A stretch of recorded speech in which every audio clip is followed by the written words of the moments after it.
Di mana kita tadi diambil? Cerita Miki.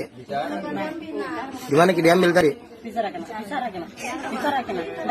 Mudah-mudahan masih bisa didapat ini pelakunya.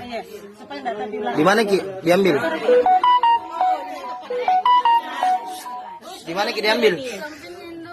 Sampingnya Indomaret. Berapa orang ambil Ki? Naik motor atau naik mobil?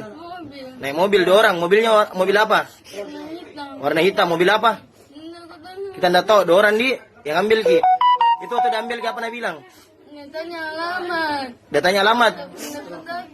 Baru keluar sapu tangannya baru tutup mulut. Davius Ki.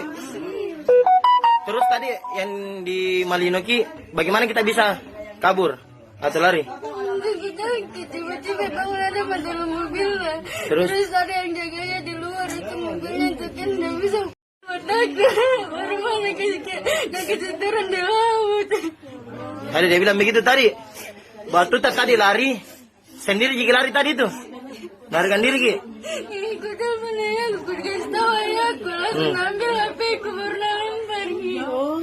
Berarti HP tan ambil? Lempar Ki HP ku. Tidak, di Malino. Dia lempar tadi di HP tak. Di Malino itu yang hutan ke terakhir. Nggak tahu di mana itu. Tapi di situ dia lempar.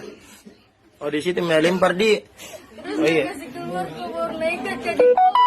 Kasih keluar naik ke di pohon. Terus Dia pergi nih, terus ada anak-anak juga ngajak ke main petak umpet. terus Bilang nggak bisa ya main kalau terikat di badan tuh kena lepas kok. itu anak-anak kah? Terus Itu anak-anak tuh kan lari makin tidak jadi lari.